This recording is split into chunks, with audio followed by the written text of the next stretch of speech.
answer the question, how to find a good mechanic. Now, if you've been watching any of my videos, you'll know I normally make videos to show people how they can fix their own cars. But with the complexity of modern cars, a lot of times you're going to have to pay a mechanic to do some of your work. Because even a somewhat older car like this '99 Saturn has many computerized parts that you need such a machine to do serious work on. And if you have a more modern car like this 2004 Toyota Sequoia, realize it's even more computerized. The heating and air conditioning system is all run by computers, as is the transmission and automatic track control. So there's absolutely no way you can work on those systems without one of these fancy computers. So the first quest in your search for a good mechanic is, ask to see their equipment, see if it's the correct equipment for your car. And if the only stuff they have is a little cheap $100 scan tool like this, go away and find another mechanic. Now the second thing to look for in the quest for a good mechanic is, find an old dog like me who's willing to learn new tricks. Because nothing beats experience from working on cars. I've been working on them for the last 45 years. Now, I've got nothing against young people. Hey, I was young once, but I didn't know 1/10 of what I know now. So if all you see at a shop is a bunch of young guys running around, you run away and go to a place that's got older guys. And if you go someplace that says, oh yeah, we fix everything, don't believe that. Heck, even I use a front-end alignment shop when I get cars aligned because I'm not going to buy all that equipment. Harvey, how long have you been doing front-end alignments? About 43 years. So you've seen everything.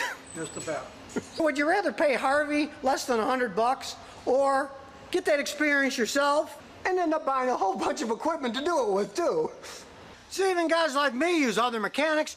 Why get all that specialty equipment when that's all they do and they're experts at it? And when it comes time to finding a good mechanic, here's some advice not to do. Do not use the internet.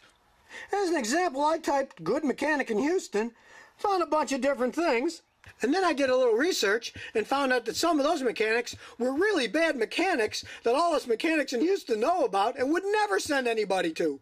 They do things like having their mechanics or their friends write really good reviews about them. Some of them are so fantastic, you know they're fake. One of the reviews had me laughing my head off saying how, oh, this mechanic is the best I ever met. He even let me and the wife stay at his house overnight while he fixed our cars. Like, who's going to believe that one? What you really want is word of mouth. Friends that have taken their cars to an actual mechanic and have had good experiences.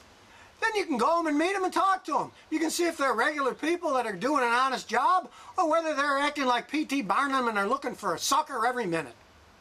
And while you're at it, look at the kind of cars he's working on. If you drive a Toyota and everything in there is a Mercedes-Benz, you might think about going somewhere else.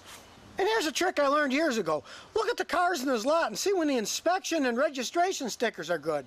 Because years ago, I knew a guy who had a shop, and he filled the parking lot with old junky cars that weren't even on the road anymore, just to sucker people in, seeing that birds of a feather flock together, and he's got lots of customers, so you'll be another one. If it's full of old junky cars and all the registrations are way out of date, hey, walk away from there too. And while you're at it, don't be too impressed by any of these mechanic certificates that some people get. There's lots of guys that can take tests and get a certificate, but they can't even tie their own shoelace when it comes to actually fixing cars. Because in these days, with modern equipment and the internet, anyone with a brain who wants to fix cars, they can do it themselves. They don't need a certificate. So if you're looking for a good mechanic, now you know what to do. And if you're lucky, maybe one like me will pop out of your trunk. And remember, if you've got any car questions, just visit the Scotty Kilmer channel. And I'll answer them as soon as I get done knocking this building down.